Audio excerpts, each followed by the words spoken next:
Capacitor का होता है, कैपेसिटर जिसमें दो कंडक्टर होते हैं, जैसे पैरेलल प्लेट कैपेसिटर, तो ये कंडक्टिंग प्लेट, दूसरी कंडक्टिंग प्लेट, है ना। तो कैपेसिटर में कितने कंडक्टर्स होते हैं? दो कंडक्टर्स होते हैं, और उन पे चार्ज कैसे होते हैं? इक्वल एंड ऑपोजिट होते हैं, सही है। चलो, तो स्फेरिकल कैपेसिटर हम लोग कैसे बनाते हैं? देखो सिंपल, बिल्कुल बेसिक बता रहा हूं। तो स्फेरिकल कैपेसिटर में एक स्फेरिकल कंडक्टर होता है, सेंटर को रेडियस ए, इसका नाम क्या है? कंडक्टर का नाम है। अब इसी से कॉन्सेंट्रिक एक और कंडक्टिंग स्फीयर होता है जिसकी रेडियस बी, इसका नाम बी, ठीक। अब समझो, एक को प्लस क्यू दे दो और दूसरे को माइनस क्यू दे दो। कैसे दे दे? बैटरी से दे दो, क्या दिक्कत है? ठीक है, बैटरी जोड़ दो। चलो जोड़ देते हैं। अच्छा, बैटरी जोड़ के बताते हैं। तो बेटा सबसे पहले तो समझना ध्यान से, यहां से एक वायर लेके आई और इस वायर को इससे टच नहीं कराना है। देखो इससे नहीं टच कराना है, तो हमने यहाँ पे कॉर्क लगा दी, इसको कॉर्क बोलते हैं, ठीक। यहां से वायर यहां से निकल जाएगा ऐसे, इसको टच किए बिना, पी को टच किए बिना यहां से निकल जाएगा ऐसे। ये बैटरी का पॉजिटिव, ये नेगेटिव। देखो ये पॉजिटिव, ये नेगेटिव टर्मिनल जोड़ दिए, और इसको जोड़ दो यहां से, समझ गए? बैटरी का वोल्टेज कितना है? पी, समझ गए? अब क्या करती है बैटरी? याद होगा मैंने बोला था, पॉजिटिव वाले से यहां से प्लस क्यू चार्ज निकलता है ऐसे। अब देखो बार बार वो नहीं करना है, वो डिजिट फिर बार बार नहीं कर पाऊंगा मैं। बैटरी क्या करती है? नेगेटिव टर्मिनल इससे प्लस क्यू चार्ज खींच लेगा, इससे प्लस क्यू खींचेगा और यहां इसको प्लस क्यू दे देगा, ठीक। लेकिन बैटरी ने क्या किया? Battery is not a source of charge, ये लिख लेना, नोट में लिखना। बैटरी कभी सर्किट को नेट चार्ज नहीं देती, बैटरी सिर्फ चार्ज को सर्कुलेट करती है, ठीक, एनर्जी खर्च करके अपनी अंदर की। और बैटरी का पोटेंशियल डिफरेंस भी हमेशा कांस्टेंट रहता है, एनर्जी खर्च करके, क्लियर? तो यहां से प्लस क्यू जाएगा, इसको मिलेगा, और आया कहां से इसके पास? तो यहां से, ठीक। चलो, तो ये प्लस क्यू देखो यहां आया, तो इनर पे तो जाना नहीं है, आउटर पे ही रहता है ना। इनर पे कहां चला जाएगा? बता चुके हैं, इनर पे चला गया तो इसको मटेरियल में फील्ड आ जाएगी, ठीक। तो ये क्या है? प्लस क्यू, तो फिर यहाँ माइनस क्यू इंड्यूस हो जाएगा। और सही बात है यार, यहाँ से इसने प्लस क्यू खींचा ना, नेगेटिव वाले ने प्लस क्यू खींचा तभी तो इसको दिया। तो यहाँ से प्लस क्यू खींचा है अगर, तो यहाँ माइनस क्यू आएगा, और वो भी आउटर पे नहीं जाएगा, इनर पे जाएगा, क्योंकि इस पे प्लस क्यू है तो यहाँ सामने फेसिंग सरफेस पे इक्वल एंड ऑपोजिट होना चाहिए, तो यहाँ पे आ जाएगा ये माइनस क्यू। अगर बाहर चला गया तो फिर इसमें फील्ड आ जाएगी अंदर, समझ गए ना? हाँ, तो प्लस क्यू यहाँ माइनस क्यू, बस खत्म, बाहर कुछ नहीं, क्लियर? अब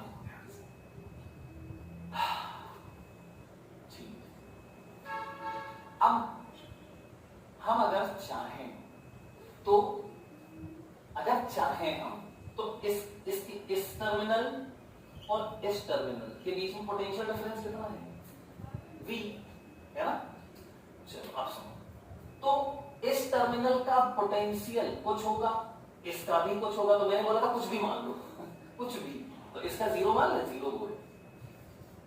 चलो 0 वोल्ट बोल दिया, मतलब आप इसको ऐसे भी बोल सकते हो कि हमने यहाँ पे ग्राउंडिंग कर दी, ऐसे कुछ ऐसे, ठीक, कोई फर्क नहीं पड़ेगा। ग्राउंडिंग करने से अगर इस पे अलग चार्ज होता, बाहर वाले पे भी चार्ज होता मान लो, तो तुम ग्राउंडिंग कर दे तो बाहर वाला चला जाता, उससे कोई फर्क नहीं पड़ेगा, ठीक है।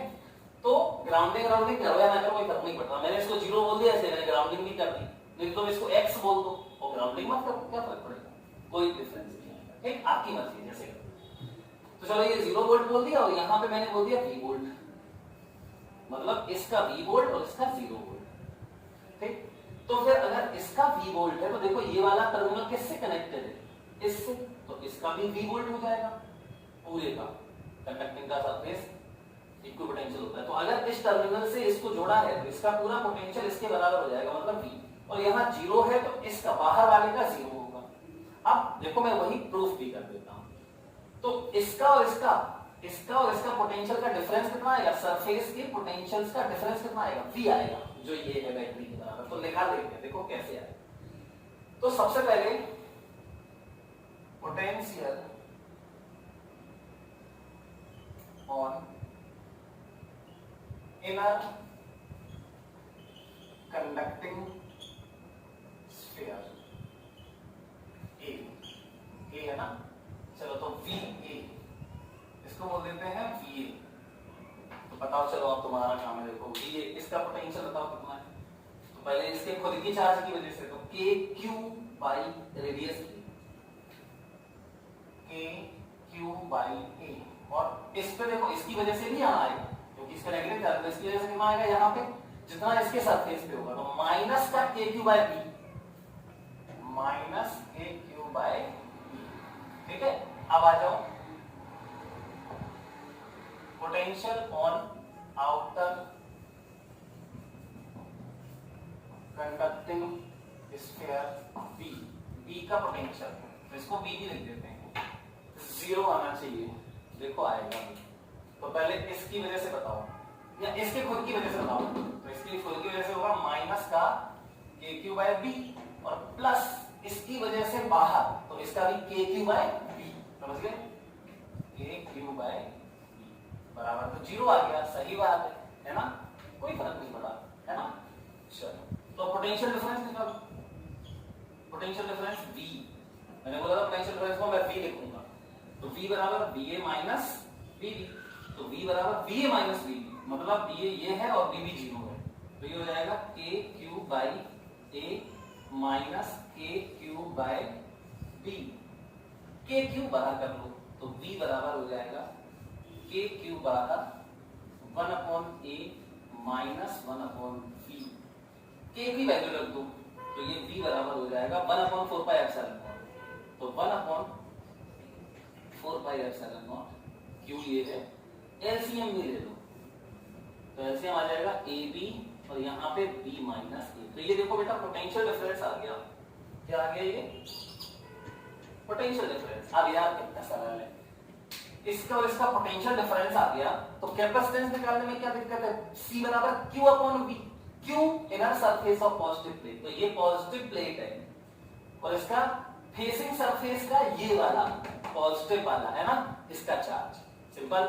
तो कैपेसिटेंस C बराबर Q अपॉन पोटेंशियल डिफरेंस क्या V, तो बराबर Q अपॉन V की वैल्यू बोल की है Q upon 4 pi epsilon not AB minus A upon AB, clear, ये हो गया, देखो Q से Q खत्म, तो C बराबर 4 पाई एप्सिलॉन ऊपर जाएगा, 4 पाई एप्सिलॉन नॉट, ये AB भी ऊपर चला जाएगा, तो AB upon B minus A। अब ये तुम्हें याद होना चाहिए, A और B इनर और आउटर रेडियस है, इस स्फेरिकल कैपेसिटर, ये स्फेरिकल कैपेसिटर है, इसकी कैपेसिटेंस ये होती है 4 pi epsilon not AB upon B minus A, जहां इन दोनों के बीच में क्या है, एयर। ठीक, अभी आगे बहुत डिटेल है, बहुत डिटेल, इनर को ग्राउंडेड कर देंगे तब कैपेसिटेंस कितनी होगी, एक और स्फीयर लगा देंगे, दो और लगा देंगे तो कितनी होगी, तमाम चीजें, ये बेसिक है, बिल्कुल बेसिक, ये बहुत जरूरी है पहले पता होना आपको, फंडामेंटल तो पता होना चाहिए ना, उसके बाद तो हम और ज्यादा आगे बढ़ेंगे। ठीक है, चलो तो आई थिंक इतनी बात तो आप लोग क्लियरली 100% समझ गए होंगे। अब इसमें थोड़े से कुछ रिजल्ट्स हैं, तो वो रिजल्ट्स देखो क्या है। तो पहले तो मैं इसको ये मिटा देता हूं, ठीक है। अब यहाँ पे हम लोग रिजल्ट्स देखेंगे, चलो तो रिजल्ट देखो क्या है, रिजल्ट्स सबसे पहले इस बेटा C proportional AB upon B minus, बहुत बड़ी बात है, मतलब A और B, ये A और ये B जितना ज्यादा होगा, मतलब रेडियस जितनी ज्यादा होगी, A ज्यादा B ज्यादा, तो कैपेसिटेंस ज्यादा होगी। ठीक, मतलब कि to increase the capacitance, to increase the capacitance A, मतलब spheres should be of large radius, spheres should be of larger radii, larger radii, ज्यादा रेडियस के स्क्वायर्स होने चाहिए। लेकिन साथ में एक बात और देखो, सी प्रोपोर्शनल, ये क्या बोल रहा है, C proportional A B, but according to C proportional 1/b minus A.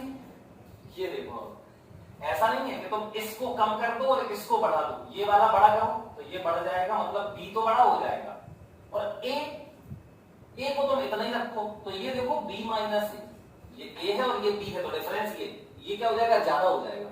ये ज्यादा हो जाएगा तो कैपेसिटेंस कम हो जाएगी। मतलब अगर आप बाहर वाले को बढ़ा रहे हो तो भीतर वाले को भी बढ़ाना पड़ेगा, क्योंकि इनके बीच की सेपरेशन कम होनी चाहिए। ठीक, according to this the difference in radii should be smaller, जितना कम से कम होगा उतना अच्छा। आई थिंक ये दोनों बातें आप लोग समझ गए होंगे रिजल्ट्स में। नोट नंबर 1 है ये, ठीक है। नोट नंबर 1 या 2 हो गए, 2 नोट हो गए। अब चलो, ये रिजल्ट तो बहुत बढ़िया हो गया। अब सुनो ध्यान से, इसी में ये मिला देता हूं मैं, ठीक है, ये लिख दिया हो। अब इसी में एक और बात सुनो,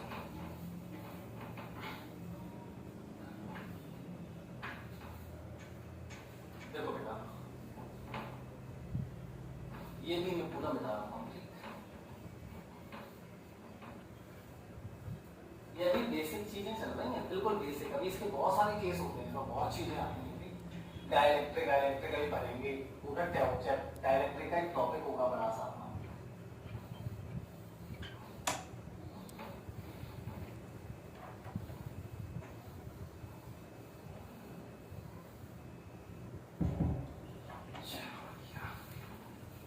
दूसरी बात देखो, नोट नंबर 2 हम पढ़ चुके हैं।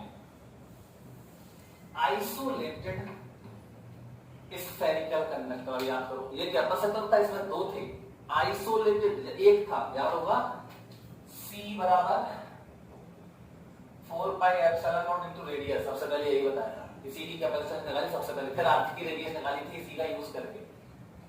तो अगर इसी में A, इसको प्लस क्यू चार्ज दिया था,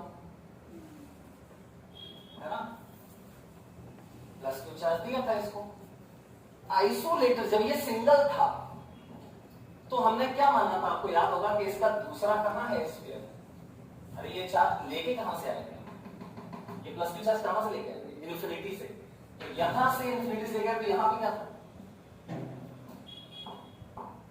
यहां पे क्या था, माइनस क्यू, और इसकी रेडियस क्या थी, b टेंड्स टू इंफिनिटी। मतलब कि जो स्फेरिकल कैपेसिटर था अभी a और b रेडियस का, अगर मैं b को इंफिनिटी पे ले जाऊं तो ये एक आइसोलेटेड स्फेरिकल कंडक्टर बन जाएगा। स्फेरिकल कैपेसिटर से आइसोलेटेड स्फेरिकल कंडक्टर बन जाएगा। तो क्या मैं इस फॉर्मूले में b की वैल्यू को इंफिनिटी डाल दूं तो क्या मुझे ये रिजल्ट मिल जाएगा कैपेसिटेंस का, देखते हैं। तो C बराबर, अब इसको थोड़ा ऐसे लिख रहा हूं, 4 पाई एप्सिलॉन नॉट, AB को नीचे थर्ड नंबर पे ले आओ, तो अपॉन AB को थर्ड नंबर पे लेके आओगे, डिवाइड कर दोनों में, तो B अपॉन AB मतलब 1 upon A minus A upon AB, तो 1 अपॉन B। ये भी इसको एक ही बात है ना, क्या डिफरेंस है इसमें, सब सेम है। तो फॉर मतलब if b tends to infinity, then देखो c बराबर 4 pi epsilon naught 1 upon a minus 1 upon infinity. ये तो 0 हो जाएगा 1 अपॉन इंफिनिटी, और ये 1 अपॉन a बचेगा, तो ये हो जाएगा 4 pi epsilon not into a। यार ये तो वही आ गया है ना। This is for isolated spherical conductor. I think feel हुआ होगा। इसका मतलब ये हुआ कि आइसोलेटेड कंडक्टर जो था वो भी एक स्फेरिकल कैपेसिटर ही होता है। आइसोलेटेड कंडक्टर जो है वो भी क्या होता है, एक स्फेरिकल, सिर्फ ये इतना, ये भी एक स्फेरिकल कैपेसिटर ही है, यही इसी का फॉर्मूला है। लेकिन इसका दूसरा स्फीयर कहां होता है, इन्फिनिटी पे होता है। तो 10 नोट, इसके बाद लिखना नोट में 10 isolated spherical conductor is also like a spherical capacitor whose outer sphere spherical conductor is at infinity। Clear? ये नोट था। हम लोगों ने बेसिक कैपेसिटर के बारे में पढ़ लिया है स्फेरिकल, और अब हमें पढ़ना है सिलिंड्रिकल कैपेसिटर के बारे में, लेकिन हम उसको आज नहीं पढ़ेंगे, कल पढ़ेंगे। आज हम आपको कुछ 2 क्वेश्चन देते हैं, एक ही क्वेश्चन दे रहे हैं होमवर्क के लिए, वो आप लोग करना, ठीक है? तो ये लिख लेना सब लोग अच्छे से, स्क्रीनशॉट ले लो। बस इतने में मैं क्वेश्चन दे दूंगा। देखो ये है ये प्लस माइनस चलो C1 बराबर है 10 माइक्रोफैरेड, इसका C2 बराबर है 20 माइक्रोफैरेड, इसका चार्ज है Q1 बराबर 100 माइक्रोकूलम, इसका चार्ज है Q2 बराबर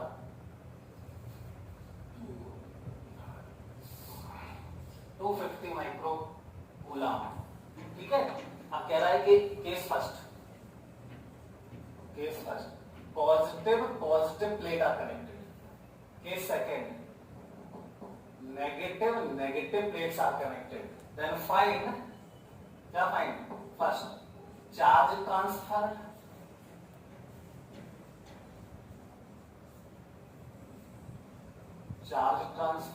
second part final charges, third part common potential difference देखना है, फोर्थ पार्ट हीट रिड्यूस्ड या heat developed during sharing of charges, इतना होमवर्क में आपको डिटेल में बिल्कुल बढ़िया तरीके से सॉल्व करके मुझे भेजना है। आई होप आपको ये चैप्टर लेक्चर समझ में आया होगा।